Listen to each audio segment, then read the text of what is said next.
Hello guys, আমি চতুর্থ শ্রেণীর একটি কবিতা নিয়ে আমি হাজির হয়েছি। আজকে আমি আবৃত্তি করব এবং কবিতাটি প্রত্যেক লাইন ব্যাখ্যা করে বোঝানোর চেষ্টা করব। আসলেই মা কি তা কবিতার মাধ্যমে তুলে ধরা হয়েছে। মা কবিতাটি লিখেছেন বিদ্রোহী কবি কাজী নজরুল ইসলাম।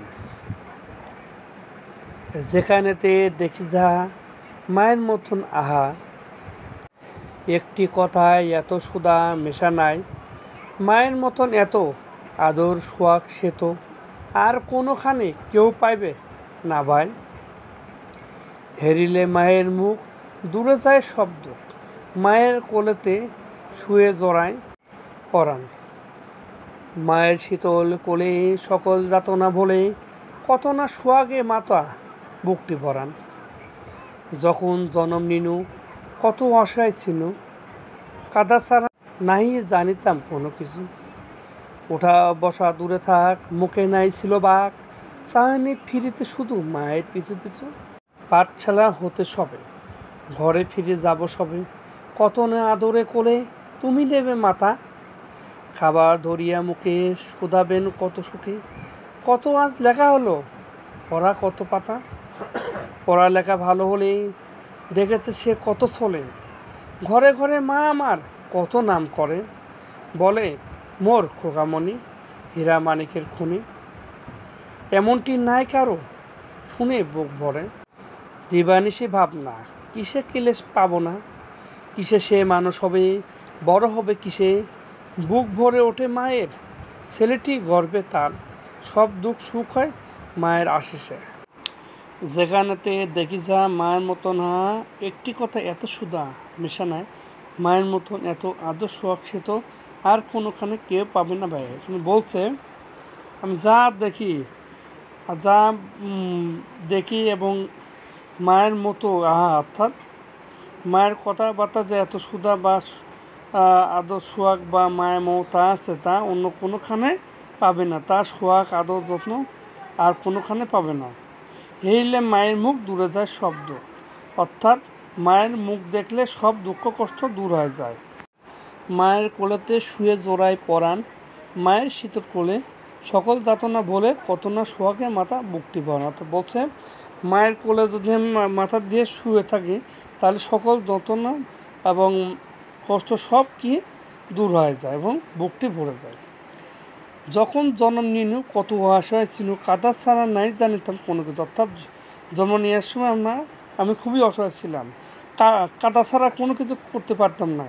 উঠা বসা দূরে থাক, মুখে নাই ছিল বাক। এখানে বলতেছে যে আমি উঠতে পারতাম না, আমার মুখে কোনো কথা ছিল না, খালি মায়ের মুখের দিকে খালি তাকিয়ে থাকতাম।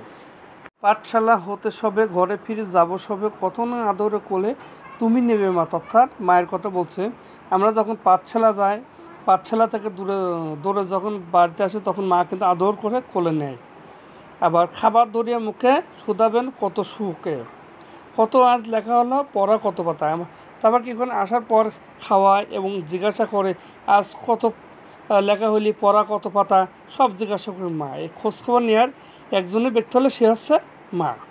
পড়ালেখা ভালো হলে দেখেছো সে কত চলে, ঘরে ঘরে মা আমার কত না নাম করেন।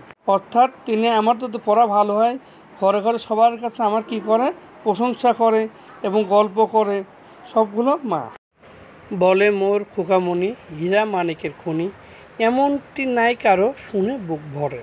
এর মানে হচ্ছে মা বলে এই আমার খোকামণির মতো কেউ নেই। অর্থাৎ মোর খোকামণি হীরা মানিকের খনি, অর্থাৎ আমার খোকামণি হচ্ছে হীরা মানিকের মতো, এমনটি নাই কারো শুনে বুক ভরে। অর্থাৎ এইসব কথা শুনে কারোরই মনে কষ্ট থাকে না, বেদনা থাকে না, সবারই মনটা ভরে ওঠে। দিবানিশি ভাবনা কিসে কেলেশ পাবো না, কিসের সে মানুষ হবে বড় হবে কিসে। অর্থাৎ বলছে সকলেই মা দিন রাত ভাবে সন্তানের জন্য যে তার সন্তান কিসে মানুষ হবে বড় হবে কিসে, চিন্তায় শেষ থাকে না।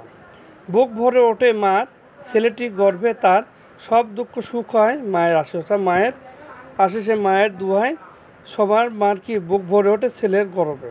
এই হলো আমার মা কবিতার ব্যাখ্যা।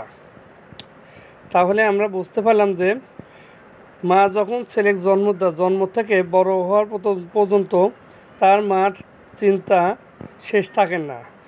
তার ছেলের সব সময়ে দেখা যাচ্ছে ছেলেকে নিয়ে চিন্তায় থাকে। আবার দেখা যাচ্ছে ছেলের প্রতি মায়ের আদর সোহাগের শেষ থাকে না। আবার ছেলে যদি বাসায় না থাকে মার টেনশন বা চিন্তা শেষ থাকে না।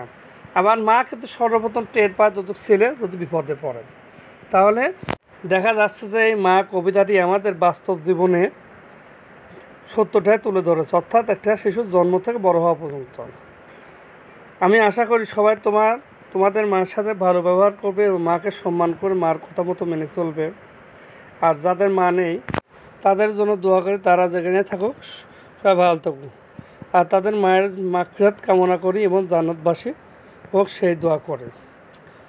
সবাই আমার ভিডিওটি ভালো লাগলে অবশ্যই লাইক দেবে এবং কমেন্ট করবা এবং বিষয়টা শেয়ার করবা, যেহেতু মা কবিতাটি খুবই গুরুত্বপূর্ণ আমাদের জীবনে, আলোকপাত করছে এবং বাস্তব জীবনের সাথে পরিপূর্ণ মিল রয়েছে একটি শিশুর জন্ম থেকে বড় হওয়া পর্যন্ত। সবাই মাকে ভালোবাসবো এবং মার জন্য দীর্ঘায়ু কামনা লাভ করে সেই দোয়াকে সবাইকে জানাই। আল্লাহ হাফেজ।